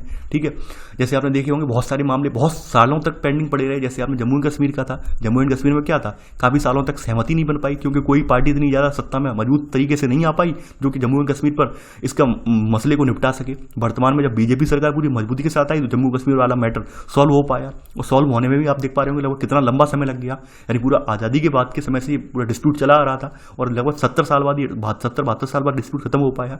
तो ये कहीं ना कहीं जो मुद्दे होते हैं इसमें फैसलों में देरी भी होती है। ठीक है, अगली स्थिति ये है कि तमाम नेता ऐसे होते हैं जो अपने लाभ के लिए पहुंच जाते हैं सत्ता में, उन्हें लोगों का हित ही नहीं पता कि लोगों के क्या अधिकार हैं, लोगों को किस तरह से लोगों की बात को में रखना है संसद में, वो जानते ही नहीं है। तो ये भी इससे लोकतंत्र को हानि होती है। अगली स्थिति बताई गई है भाई खर्चीली प्रक्रिया। खर्चीली प्रक्रिया ये हर 5 साल बाद लोग अपने गठजोड़ में लगे होते हैं, किस तरह से प्रचार करना है, क्या क्या हमें लाभ देना है लोगों को, तो ऐसे करके भ्रष्टाचार करती हैं कि भाई शराब के दम पे वोट खरीदना है, नोट के दम पे वोट खरीदना है, तो ये सब चीज़ें भी होती हैं। इसके अलावा लोगों को ये नहीं पता है कि भाई हमें किस चीज़ का फैसला करना है। यानी काफ़ी बार क्या होता है, आपने देखा होगा कि भाई वोट डालने गए, रास्ते में किसी ने कह दिया भाई फलानी पार्टी का व्यक्ति बहुत बढ़िया है, उसके फेवर में 1000 वोट पड़ गया और वो जीत गया, तो आप लोग क्या करते हैं, उसके फेवर में 1000 वोट नहीं भी पड़े हो तो आप वोट डाला आते हैं, केवल इसलिए वोट डाल आते हैं कि भाई वो जीत रहा है। यानी हम लोग यही तो सोचते हैं कि अपना वोट खराब ना करें, जीतने वाले को वोट दें। यानी मैंने लगभग ज़्यादातर लोगों का सर्वे किया है तो ज़्यादातर लोगों के माइंड में एक ही बात चलती है कि वोट किसे देना है, जीतने वाले को देना है। भाई जीतेगा तो तब जब आप वोट दोगे कि सही कैंडिडेट को। आप तो बस एक ही चीज़ आपके माइंड में बन गई माइंडसेट कि जीतने वाले को वोट देना है। जीतने वाले को वोट देने से काम नहीं चलेगा लोकतंत्र में, सही आदमी को वोट देना है। सही आदमी को अगर आप जब वोट देंगे और सही आदमी अब चुनकर आएगा तभी वो आपकी हितों की रक्षा कर पाएगा। और केवल जीतने वाले को वोट देंगे तो हो सकता है जीतने वाला दम्भी हो, जीतने वाला चोर मक्कार हो, तो ऐसे में फिर आपका लोकतंत्र बचेगा नहीं, आपको हितों की रक्षा नहीं हो पाएगी और लोग इस चीज़ को सोच नहीं पाते हैं।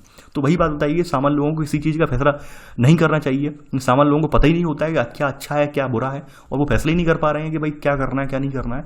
तो ये इसकी बुराइयां बताई गई हैं, यानी विपक्ष में तर्क बताए गए हैं, तो आप वो लिख लीजिए। ठीक है, आगे बढ़ते हैं यहाँ पर।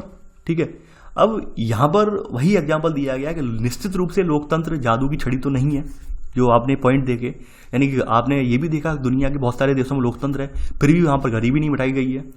यानी कि यहाँ पर इस बात की गारंटी नहीं हो जाती कि उनके सभी फैसले अच्छे ही होंगे। यानी बहुत सारे लोकतंत्र के फैसले ऐसे होते हैं गलत भी होते हैं, जैसे आपने अपने भारत में भी देखते होंगे। यानी कई बार क्या होते हैं, अपने यहाँ बहुत सारे गलत फैसले ले लिए जाते हैं। जैसे आपने देखा था कि भाई 1995 की इमरजेंसी इसका सबसे उत्कृष्ट नमूना है, एग्जाम्पल है। यानी कि कभी कभी जल्दबाजी में गलत फैसले भी ले लिए जाते हैं। इसके अलावा यहाँ पर लोकतंत्र में जल्दी जल्दी नेतृत्व परिवर्तन होता है। नेतृत्व परिवर्तन ये है कि भाई सरकार कुछ अच्छा करने की कोशिश कर रही है, तब तक क्या होता है कि भाई सरकार चेंज कर दी जाती है, कुछ अच्छा हो ही नहीं पाता है। इससे यहाँ पे कार्यकुशलता पर भी असर पड़ रहा है। आप देख पा रहे हैं कार्यकुशलता का मतलब ये है कि सरकार ने कोशिश की कि भाई भारत में ये विजन को अचीव करना है, तब तक लोगों ने क्या किया कि अपने स्वार्थ के लिए सरकार चेंज कर दी। तो कहीं ना कहीं अस्थिरता का माहौल भी रहता है, लेकिन फिर भी लोकतंत्र यहाँ पर स्थायी माना गया है। यानी कि फिर भी यहाँ पर वही बात कही गई है कि हम लोकतंत्र को जो रूप देखते हैं सरकार का आदर्श स्वरूप नहीं हो सकता है, लेकिन पक्ष में तर्क वाले कहते हैं कि फिर भी लोकतंत्र ही बेटर है। ये तो विपक्ष वाले तर्क थे कि विपक्ष में यही बताया गया कि लोकतंत्र आदर्श नहीं है। अब पक्ष में तर्क क्या है? पक्ष में तर्क के लिए यहाँ पर इन्होंने कहानी स्टार्ट की है। 1958-61 में अकाल पड़ा था और ये अकाल चाइना में और भारत में भी पड़ा था। चूंकि भारत में उस समय आपको पता होगा 15 अगस्त 1947 को देश आज़ाद हो गया। अब देश आज़ाद होने के बाद हमारे यहाँ क्या था, हमारे यहाँ जो है स्वतंत्रता की यानी आज़ाद होने के बाद क्या था, हमारे यहाँ लोकतांत्रिक व्यवस्था स्थापित हुई। और लोकतांत्रिक व्यवस्था में पहले प्रधानमंत्री कौन थे? जवाहरलाल नेहरू थे। और पहली पंचवर्षीय योजना भी जो हमारे यहाँ रखी गई थी उसका टारगेट भी यही था। ठीक है, यानी पहली पंचवर्षीय योजना का टारगेट ये था कि हमारे यहाँ खाद्यान्न की आपूर्ति सुनिश्चित करनी है, खाद्यान्नों में आत्मनिर्भर बनना है। ठीक है, ये बात आप जानते हैं। तो हम लोग उस दिशा में आगे बढ़े। हमें मालूम था हमारे भारत की जनता के सामने सबसे बड़ी समस्या क्या है, भोजन की है, 2 वक्त की रोटी की समस्या है। तो हम उस दिशा में आगे बढ़े। हम क्योंकि लोकतांत्रिक देश थे तो हमने इस बात को पूरा पुरजोर दिया कि भाई जनता का ज़्यादा से ज़्यादा भला हो। जनता जो हमारे यहाँ गरीबी की हाशिए से बिल्कुल नीचे उतरी हुई है, जो कि 2 वक्त की रोटी भी इसे खा पाना मुश्किल है, उसका कुछ किया जाए। तो इसलिए हमने पहली पंचवर्षीय योजना में खाद्यान्नों में आत्मनिर्भरता का लक्ष्य रखा और उस लक्ष्य को हमने बहुत हद तक प्राप्त भी किया। तो उस लक्ष्य को प्राप्त करने की वजह से हम जो 1958-61 का अकाल था, उस अकाल को हम यहाँ पे सर्वाइव कर गए, यानी उस अकाल से हम बच के निकल आए। तो वो स्थिति बताई गई है चाइना में 61-58 में अकाल पड़ा और ये इतिहास का सबसे भयावह अकाल था। यहाँ पर लगभग 3 करोड़ लोग जो थे वो भूख से मर गए। यहाँ पे बताया गया कि उन दिनों में भारत की स्थिति बहुत ज़्यादा बेटर नहीं थी, आर्थिक स्थिति। यानी भारत भी नया नया आज़ाद हुआ था, आप सभी जानते हैं।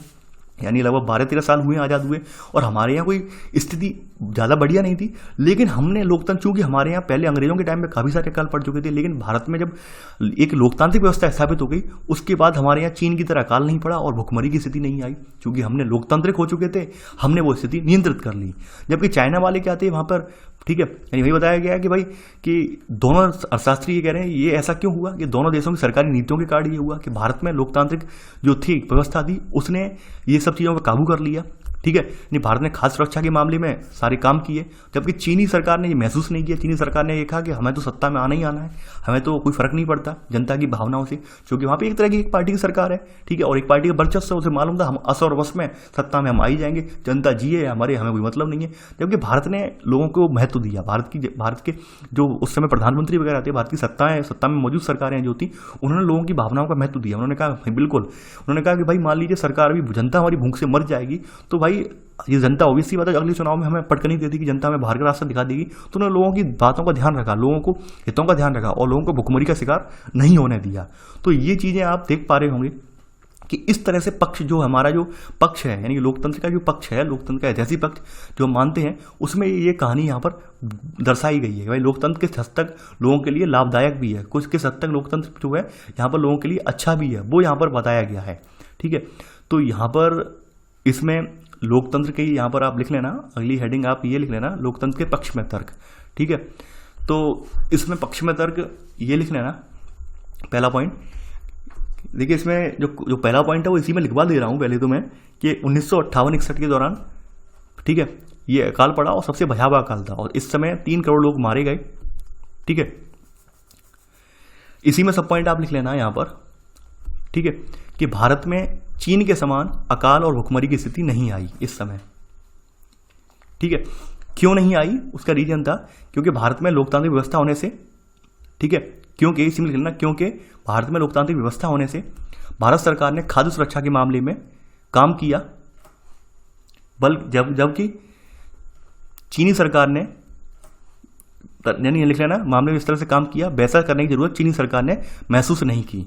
तो ये आप पहले पॉइंट में आप लिख लेना। ये हमारे यहाँ लोकतांत्रिक व्यवस्था का एक फायदा भी है, यानी कि हमारी सरकार है, उन्हें ये टेंशन थी कि भाई जनता अगर भूखी मरेगी, जनता अगर त्रस्त हो जाएगी तो यकीन मानिए सत्ता परिवर्तन हो जाएगा। जैसे कि अभी आप देख पा रहे होंगे वर्तमान में जो श्रमिकों की जो प्रॉब्लम है, श्रमिकों की जो प्रॉब्लम थी, जो जैसे लॉकडाउन वाली प्रॉब्लम थी, ट्रेनें ना चलाई जाने की प्रॉब्लम थी, ट्रेनें चलाई भी गई, उनमें सुविधाओं का अभाव था। तो कहीं ना कहीं ये सुविधाएं का अभाव है या जो श्रमिक परेशान हुए, इनका नतीजा आपको आने वाले इलेक्शन में देखने को मिल सकता है। आप खुद देखेंगे, खुद महसूस करेंगे। तो ये चीज़ें होती हैं कि भाई सरकारों को मजबूर होना पड़ता है। तो ये चीज़ हम यहाँ पे दिखाई गई है कि चीन में क्या है भाई, एक दल का शासन है तो चीन वालों ने महसूस नहीं किया, तो वहाँ पे 3 करोड़ लोग मर भी गए। तो यहाँ पर वही बात कही, अगर चीन में भी बहुदलीय चुनावी व्यवस्था होती, विपक्षी दल होता, सरकार की आलोचना करने वाली स्वतंत्र मीडिया होती, तो इतने सारे लोग भूख से नहीं मर सकते थे। जबकि भारत में ये सब चीज़ें मौजूद थी तो भारत ने उसकी स्थिति से निपटा। ठीक है, तो यहाँ पर इसी में लिख लेना ये लाइन कि अगर चीन में भी ये सब व्यवस्था होती तो ये लोग भूख से नहीं मर सकते थे। तो ये आप यहाँ पर सब पॉइंट के रूप में आप लिख लेना। तो ये उदाहरण जो दिया गया है वो लोकतांत्रिक व्यवस्था के पक्ष में सब सर्वश्रेष्ठ एग्जाम्पल दिया गया है कि भाई लोकतंत्र में सभी का होना बड़ा अनिवार्य है, पक्ष भी होना अनिवार्य है, विपक्ष भी होना अनिवार्य है, मीडिया भी होना अनिवार्य है और सबका रोल यहाँ पर स्वतंत्र रूप का होना अनिवार्य है। और ये अगर ऐसा होता है तो यकीन मानिए वो देश वास्तव में लोकतंत्र के नियमों को पालन कर रहा है, लोकतंत्र के नियमों पर आगे बढ़ रहा है। अब यहाँ पर कहानी के रूप में बताया गया है, ठीक है, यानी कि यहाँ पर क्या है, यहाँ पे सेकंड पॉइंट यही है कि लोकतांत्रिक शासन पद्धति दूसरों से बेहतर है क्योंकि यह शासन का अधिक जवाबदेही वाला प्रारूप है। यानी कहने का मतलब यह है कि आपको जवाब देना पड़ता है। चाहे वर्तमान में आपने कोरोना पैंडेमिक के दौरान जो श्रमिक चलते चलते मर गए हों या कुछ भी मर गए हों, उन्हें अगले चुनाव में वर्तमान सरकार को जवाब देना पड़ेगा। हकीकत बात यह है, आप देखेंगे इसका रिजल्ट पड़ेगा, इलेक्शन पर रिजल्ट जो असर बिल्कुल पड़ेगा। आने वाले इलेक्शन, चाहे राज्य स्तरीय इलेक्शन हो, चाहे बिहार या यूपी के इलेक्शन हो, यानी जो श्रमिक जिन्होंने परेशानी झेली है वो जानते हैं कि हमारी जो राज्य सरकारें थी वो किस तरह से उदासीन हो गई, उन्होंने उनका उदासीन रवैया किस प्रकार का रहा, तो वो सब लोग जानते हैं। तो उनका असर देखने को मिलेगा उन्हें, ठीक है, झेलना पड़ेगा उन्हें। तो सबसे बड़ी बात यह है कि भाई यहाँ पर जवाबदेही होती है। यानी यहाँ पर आपने देखा हो वर्तमान विपक्ष ने तमाम सवाल उठाए वर्तमान सरकार पर, भाई आपने ये क्यों नहीं किया, वो क्यों नहीं किया, तो कुछ हद तक सरकार को नरम भी होना पड़ा। अब मान लीजिए हमारे यहाँ विपक्ष होता ही नहीं तो सरकार क्या ये थोड़ा बहुत भी मदद की है, एक मदद कर पाती? बिल्कुल नहीं करती। चाइना जैसा हाल होता, सरकार छोड़ देती मरने के लिए कि जियो तो जी जाओ या मरो तो मर जाओ, हमें कोई फर्क नहीं पड़ने वाला। लेकिन हमारे यहाँ चूंकि विपक्ष भी था तो कहीं ना कहीं सरकार पर दबाव भी बना। ठीक है, अब यहाँ पर बताया गया है कि भाई लोकतंत्र मतभेदों और टकरावों को संभालने का तरीका उपलब्ध कराता है। बिल्कुल सही बात है कि हमारे यहाँ क्या है, सबसे बड़ी बात यह है कि हमारे यहाँ एक ये बात है हमारे यहाँ कि हम कोई मतभेद वगैरह हो तो हम उस पर चर्चा कर सकते हैं। यानी कि हम यहाँ पर चर्चा करके फैसले लेते हैं, बैठकें होती हैं हमारी, उसमें तर्क रखे जाते हैं, वितर्क दिए जाते हैं ताकि हम उस पर एक नतीजा निकल सके। जैसे अभी आपने देखा होगा वर्तमान कोरोना पैंडेमिक के दौरान कि वर्तमान में मौजूदा सरकार ने क्या किया, विपक्षी दलों से भी बात की, चर्चा की, तमाम राज्यों के दलों से बात की, राज्यों की सरकारों से बात की, भाई किस तरह से हम यहाँ पर काम करें, किस तरह से हम यहाँ पर नीतियां बनाएं। तो उन्होंने अपना अपना योगदान भी दिया। तो कहीं ना कहीं लोकतंत्र की ये भूमिका है कि लोकतंत्र में सभी अपना पक्ष रख सकते हैं, यानी कि मतभेद और टकराव जो संभालने का तरीका भी उपलब्ध है, क्योंकि हम बात विमर्श करते हैं। जबकि जो तानाशाही वाली सरकारें होती हैं वहाँ पे मतभेदों को सॉल्व आउट करने का कोई तरीका नहीं होता है। तो ये थर्ड पॉइंट आप यहाँ पर लिख लेना। और देखिए भारत जैसा देश है, ये सामाजिक विविधता वाला देश है, ये भी आप जानते हैं कि यहाँ पर विविधता भी बहुत ज़्यादा है। तो ऐसे में विविधता बहुत ज़्यादा है तो हमारे यहाँ मतभेद और टकराव भी बहुत ज़्यादा होते होंगे। तो मतभेद और टकराव से निपटने के लिए हमारे यहाँ सबसे बेटर व्यवस्था क्या है कि भाई हमने सबके विचारों का सम्मान करते हैं, ठीक है, और वहाँ पर एक जो बीच का रास्ता निकलता है उस रास्ते को हम अपना लेते हैं। तो ऐसे में यहाँ पर कोई भी स्थायी विजेता नहीं होता और कोई स्थायी रूप से पराजित नहीं होता है, ठीक है। तो यहाँ पर इसी में अगला पॉइंट लिख लेना, चौथा पॉइंट कि ठीक है कि लोकतंत्र समस्या का जो है शांतिपूर्ण समाधान उपलब्ध कराता है और ऐसे में कोई भी स्थायी विजेता नहीं होता और कोई स्थायी रूप से पराजित नहीं होता, ठीक है। ये आप यहां पर लिख लेना, चौथा पॉइंट। तो ऐसे करके लोकतंत्र के फेवर में कुछ तर्क दिए गए हैं और ये तर्क कहीं ना कहीं लोकतंत्र का पक्ष पूरा बहुमत के साथ रखते हैं, पूरे यानी कि स्पष्टता के साथ रख रहे हैं। एक तर्क और दिया गया है कि लोकतंत्र नागरिकों को सम्मान को बढ़ाता है। अब ये बात बहुत अच्छे से आप जानते होंगे और ये बात अब सुनकर मैं एक एग्जाम्पल देता हूँ, बड़ा हंसी भी आएगी आपको। देखिए मैंने कुछ ऐसे लोग देखे हैं अपने आसपास, अपने कस्बे में, होम टाउन में, गाँव ग्रामीण परिवेश में, कि खास करके लोकतंत्र जब चुनाव का माहौल आता है तो आप लोग जानते हैं कि नेता तो पैरों पर गिर जाते हैं। कुछ लोग उस बात का बड़ा फायदा उठाते हैं, वो बड़े से पैर कर लेते हैं ताकि नेता आए सीधे सीधे पैरों में गिर जाएं। तो कहीं ना कहीं लोकतंत्र में नागरिकों का सम्मान तो बढ़ता ही है, यानी कुछ सही, चाहे वो 2-4 महीने के लिए सम्मान तो करवा ही लेते हैं, या सम्मान कहो या नेताओं का लालच कहो, लेकिन नाक तो गड़वा ही देते हैं। तो वो हकीकत बात है कि लोकतंत्र में जो है नागरिकों का सम्मान भी बढ़ाता है लोकतंत्र, ठीक है। यानी कि यहाँ पर सबसे गरीब अनपढ़ हो उसके आगे भी नेता को हाथ जोड़ना पड़ता है, क्योंकि एक वोट अगर कम पड़ गया और एक वोट से सरकार यानी एक वोट से बंदा रह गया तो वो हार ही मानी जाएगी, उसकी जीत तो नहीं मानी जाएगी। तो यहाँ पर सभी को बराबर हक है, सबसे बड़ी बात ये है। 5वां पॉइंट यही है, लोकतंत्र नागरिकों का सम्मान बढ़ाता है, ठीक है। और ये समानता के सिद्धांत पर है, यहाँ पर सबसे ठीक है गरीब और अनपढ़ को भी वही दर्जा प्राप्त है जो अमीर और पढ़े लिखों को है। ये 5वां पॉइंट आप नोट कर लेना पक्ष में। आगे बढ़ते हैं।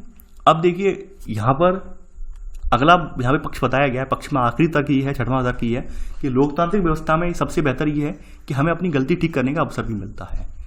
यानी कि गलती ठीक करने का अवसर ये है कि आपको पता है राज्यों में राज्य विधानसभाएं हैं, संसद है आपके पास, ठीक है। यानी आप किसी चीज़ पर, किसी मुद्दे पर वहाँ पर लेकर आप वहाँ पर विचार विमर्श कर सकते हैं। अगर उसमें कुछ गलतियाँ हुई हैं तो हम उसको संशोधन भी कर सकते हैं, जबकि तानाशाही में ये सब पॉसिबल नहीं है, ठीक है। तानाशाही में क्या होता है, एक तानाशाह ने डिसीजन ले लिया कि ये होना चाहिए तो ये होगा, आपको मानना है। जबकि लोकतंत्र में क्या है, हम विचार विमर्श करते हैं, कुछ चीज़ें गलत हैं तो उस गलतियों को सुधारते भी हैं, अपनी गलतियों को ठीक भी करते हैं, उन्हें अवसर भी मिलता है। लेकिन यहाँ पर ये सब चीज़ें नहीं है, ठीक है। यानी किसमें नहीं है, तानाशाही वाली व्यवस्था में ये सब चीज़ें नहीं है, ठीक है।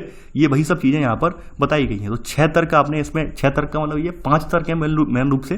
पहला तर्क नहीं है, पहली तो कहानी थी, कहानी का मतलब ये पहली स्थिति बताई गई थी, तो वो मैंने यहाँ पहले पॉइंट के रूप में लिखवा दी है, वैसे तो नोट करके लिखवानी थी। तो 5 तर्क आपके पक्ष में है, जो कि आप प्रबल रूप से इन तर्कों के जरिए बड़े आराम से एग्जाम में आप लिख पाएंगे कि जवाबदेही है लोकतंत्र में। यानी कि इनमें बड़ा शॉर्ट तरीके से आप जैसे याद कैसे करना है वो बता दे रहा हूँ। याद ऐसे करना है जैसे यहाँ पे ये आप मान लेते हैं पहला पॉइंट है, तो यह लिखे ना लोकतंत्र में जवाबदेही है। जवाबदेही का मतलब ये है कि वर्तमान सत्तारूढ़ पार्टी है, उसे जवाब देना पड़ता है किसी भी काम के लिए। दूसरी स्थिति यहाँ बता देना है भाई कि भाई यहाँ पर स्थिति ये है कि मतभेद टकराव को संभालने के लिए हम, ठीक है, तरीका उपलब्ध है कि भाई कोई मतभेद या टकराव होता है तो उसके लिए हमने एक तरीका बता दिया है कि संवैधानिक पूरा कानून के तौर पर तरीका है कि भाई मतभेद नहीं होगा, टकराव नहीं होगा, ठीक है। दूसरी बात यह है कि भाई मध्यस्थता का रास्ता निकलता है, ना ही यहाँ पर कोई विजेता होता है, ना ही कोई यहाँ पर हारता है। तीसरा पॉइंट आपका ये है। चौथा पॉइंट यहाँ पर ये मान लेते हैं, 5वां पॉइंट जो है, चौथा पॉइंट ही आपका वर्तमान में कि नागरिकों का सम्मान भी होता है, चाहे वो गरीब हो, चाहे या तो मुकेश अंबानी हो या मयंक हो, तो दोनों का यहाँ पे हैसियत बराबर है चुनाव प्रणाली में। ऐसा नहीं है कि मुकेश अंबानी की हैसियत ज़्यादा है वोट डालने में और मेरी कम है, बराबर है यहाँ पर। तो वही यहाँ पर स्थिति बताई गई है। अगली स्थिति बताई गई है कि भाई हमारी गलती अगर लोकतंत्र में हो जाती है तो उसे सुधारने का मौका भी मिलता है। तो ये लोकतंत्र की विशेषताओं के बारे में 5 तथ्य रखे हैं, बिल्कुल सटीक तथ्य बताए गए हैं, ठीक है। अब देखिए अगला एक कार्टून आपके सामने यहाँ पर आया हुआ है। ये कार्टून जो है ये कनाडा का है और कार्टून में यहाँ पर लिबरल जो है यानी उदारवादी नेता हैं उनके बारे में बताया गया है कि भाई हम मतदाता उनसे बहुत नाराज़ हैं और अब सहन नहीं करेंगे, ये लिबरल बहुत घमंडी हो गए हैं, इन्होंने सरकार ने हमारा विश्वास ही तोड़ दिया है, हमारा धन हड़प लिया है और यहाँ पर 28 जून को यहाँ बताएं चुनाव होने वाले हैं और हम वही करेंगे जो एक कनेडियन सबसे अच्छे ढंग से करता है, यानी हम उनको फिर से जिता देंगे यानी ये कार्टून यहाँ पर बनाया गया है लिबरल के बारे में। तो ऐसे करके कार्टून है ये उदारवादी नेताओं का। अब देखिए सबसे इंपॉर्टेंट बात यह है कि लोकतंत्र में है क्या। लोकतंत्र में सबसे इंपॉर्टेंट बात यह है कि कोई भी लोकतांत्रिक देश अगर पूरी तरह से होता है तो वो कभी युद्ध के लिए उन्मुख नहीं होता है, चाहे वो भारत हो या कोई भी अच्छा खासा लोकतांत्रिक देश हो, क्योंकि सब में क्या है जनता जनार्दन की सहमति देखी जाती है और ये देखा जाता है कि लोगों का अहित ना हो। तो यहाँ पे सबसे बड़ी बात वही लिखी है कि किसी भी लोकतांत्रिक देश ने दूसरे लोकतांत्रिक देश के साथ कभी लड़ाई नहीं लड़ी है, लड़ाई नहीं छिड़ी है। जबकि तानाशाही वाले देशों में आप देखेंगे अक्सर आपस में सेनाएं आमने सामने खड़ी रहती हैं। जैसे नॉर्थ कोरिया साउथ कोरिया का देख लीजिए, नॉर्थ कोरिया में क्या तानाशाही है, साउथ कोरिया में क्या लोकतंत्र है। नॉर्थ कोरिया वाले हर बार कह देते हैं हम तो युद्ध लड़ेंगे, हम ये करेंगे, जबकि साउथ कोरिया वाले कहते हैं कभी नहीं कहते हैं। वही यहाँ पर बताई गई है कि लोकतांत्रिक देश ने कभी किसी से लड़ाई नहीं छिड़ी है। वास्तव में हकीकत बात यही है कि अगर कोई देश सही अर्थ में लोकतांत्रिक है तो उसने कभी आगे से कभी आक्रमण नहीं किया है, ये हकीकत है। आगे बढ़ते हैं यहाँ पर। अब देखिए यहाँ पर लोकतंत्र का बेहतर अर्थ बताया गया है, यानी एक वाइड लेवल में अर्थ क्या है, ठीक है। यानी हमारे यहाँ जो लोकतंत्र का स्वरूप है वो किस प्रकार का है, यानी कि हमने अभी यहाँ पर जो लोकतंत्र की कुछ न्यूनतम विशेषताएं या गुणों की पहचान करती हैं जिनसे हमें लगा ये लोकतंत्र की जरूरत है। तो वर्तमान में आप देख रहे होंगे हमारे समय में लोकतंत्र का सबसे आम रूप क्या है, प्रतिनिधित्व वाला लोकतंत्र है। प्रतिनिधित्व वाला लोकतंत्र क्या है कि जनता यहाँ पे सीधा सीधा नहीं जा रही है, संसद में नहीं जा रही है, राज्य विधानसभा में नहीं जा रही है, बल्कि अपने प्रतिनिधियों को भेज रही है और वो प्रतिनिधि जनता की तरफ से यहाँ पर क्या कर रहे हैं, डिसीजन ले रहे हैं कि भाई हमें ये करना चाहिए और ये नहीं करना चाहिए। तो ये लोकतंत्र का ये बेहतर अर्थ है। देखिए चूंकि ये चैप्टर यहाँ पर इस चैप्टर में ये जो हेडिंग यहाँ पे बताई गई है मैं आपको बता दूं आपको, इसके बाद चैप्टर 4 में बताया गया है कि चैप्टर 4 में और डीपली दिया हुआ है कि भाई बेहतर अर्थ में क्या क्या देखेंगे। अभी आपने लोकतंत्र की कुछ विशेषताएं देखी हैं, वहाँ पर शायद संवैधानिक रूप से आर्टिकल वगैरह बताए गए हैं, तो वो आप आगामी कक्षाओं में वहाँ पे आगामी कक्षाओं से बोल रहा हूँ मैं, आगामी चैप्टर में आप देख पाएंगे। तो यहाँ पर वही बात बताई गई है, सभी लोगों को बहुमत के फैसले लेने का अधिकार होता है, तो बहुमत भी स्वयं शासन नहीं चलाता, ठीक है। तो बहुमत का शासन क्या होता है, बहुमत का शासन बताया गया है चुने हुए प्रतिनिधियों के माध्यम से होता है, यानी कि प्रतिनिधि मूलक हमारा लोकतंत्र है। वर्तमान में अगर देखा जाए तो हमारा प्रतिनिधि जो लोकतंत्र है वो वास्तव में प्रतिनिधि मूलक है। तो यहाँ पर आप इसमें पहला पॉइंट यानी लिख लेना, लोकतंत्र का बड़े शब्दों में अर्थ क्या है, बेहतर अर्थ, ठीक है। तो पहला पॉइंट यही है कि हमारे समय में लोकतंत्र का सबसे आम रूप प्रतिनिधित्व वाला लोकतंत्र है, ठीक है। और इसके अलावा इसी में लिख लेना कि बहुमत का शासन भी यहाँ पर हमारे यहाँ चुने हुए प्रतिनिधियों के माध्यम से होता है, यानी बहुमत कोई सरकार बहुमत में आती है, बीजेपी या कांग्रेस हो तो वो हमारे द्वारा चुने हुए प्रतिनिधि होते हैं, उनके द्वारा वो बहुमत में आती है, ठीक है। और ये जरूरी क्यों हो जाता है, जरूरी इसलिए हो जाता है, वही अर्थ बताया गया है कि आधुनिक लोकतांत्रिक शासन व्यवस्था में बहुत ज़्यादा लोग होते हैं और हर बात के लिए सबको साथ में बैठाकर हम सामूहिक रूप से फैसला नहीं ले सकते, इसलिए अपने प्रतिनिधियों का चुनाव करते हैं, प्रतिनिधि हम भेजे जाते हैं ताकि मान लीजिए 10 लाख की जनता पर एक प्रतिनिधि है तो 10 लाख की जनता वाला एक प्रतिनिधि जो है अपनी 10 लाख की जनता की तरफ से यहाँ पर इनका जो इनकी बात को रख सके, इनकी बात को यहाँ पे आगे बढ़ा सके, इनका जो फैसला ले सके। और अगर ये संभव हो तब भी हर एक नागरिक के पास हर फैसले में भाग लेने का समय, इच्छा या योग्यता या कौशल नहीं होता, इसलिए हमने प्रतिनिधि मूलक लोकतंत्र को अपनाया हुआ है। ये बात यहाँ पे कही गई है कि प्रतिनिधित्व मूलक लोकतंत्र हमने क्यों अपनाया है, उसके यहाँ पे कारण बताए गए हैं, 2 कारण यहाँ पर दिए गए हैं। तो आप यहाँ पर इसमें लिख लेना, ठीक है, सब पॉइंट करके। यह जरूरी हो जाता है क्योंकि, ठीक है, क्यों हो जाता है, इसमें पहला सब पॉइंट ये लिख लेना, ये वाला, ठीक है, और दूसरा सब पॉइंट यहाँ पर ये वाला लिख लेना इसमें। देखिए ऐसे करके लोकतंत्र का जो बेहतर रहता है आगे आने वाली कक्षाओं में आप यहाँ पे जान पाएंगे, क्योंकि यहाँ पर इसमें और कुछ नहीं है। अब ये चैप्टर आपका ऐसे करके एंड हो जाता है, यानी कि यहाँ पर मेन जो चीज़ें थी वो मैंने आपको नोट डाउन करवा दी हैं, ठीक है, यानी मेन चीज़ें जो थी मैंने आपको यहाँ पे लिखवा दी हैं, इसमें और कुछ नहीं है, वही कहानी है, ज़्यादा कुछ नहीं है इसमें, तो वो आप सब जानते हैं, ठीक है। लोकतंत्र की और यहाँ पे और चर्चा करें उससे कोई फायदा तो होगा नहीं, क्योंकि आपको मेन अब क्या है, अब आपको आर्टिकल्स पर आना है, जो आपके संविधान में क्या क्या अधिकार मिले वो आप आगामी कक्षाओं में पढ़ेंगे, वो ज़्यादा बेटर है। मेरा मानना ये है कि भाई ये जो यूपीएससी मेंस एग्जाम के लिहाज से, लिखने के लिहाज से आपने यहाँ पे पर्याप्त ये चैप्टर पढ़ लिया है। तो चलिए आज के लिए बस इतना ही। आई होप आपको ये वीडियो पसंद आया होगा। देखिए वीडियो को आप लोग लाइक शेयर करना ना भूलें। काफ़ी सारे अभ्यर्थी जो है वीडियो को लाइक शेयर नहीं कर रहे हैं। मैंने देख रहा हूँ काफ़ी सारे दिन से वीडियो जो है डाउन ग्रोथ में चल रहे हैं, वीडियो ज़्यादातर लोगों तक पहुँच ही नहीं पा रहे हैं। देखिए कुछ टेक्निकल प्रॉब्लम थी, उस इश्यू को मैं सॉल्व आउट मैंने कर दिया है बहुत हद तक, तो आपको वीडियो प्रॉपर वे में मिलने लगेंगे। तो आप लोग वीडियो को लाइक शेयर करते रहिए। तो चलिए आज के लिए बस इतना ही। Thanks for watching. जय हिंद।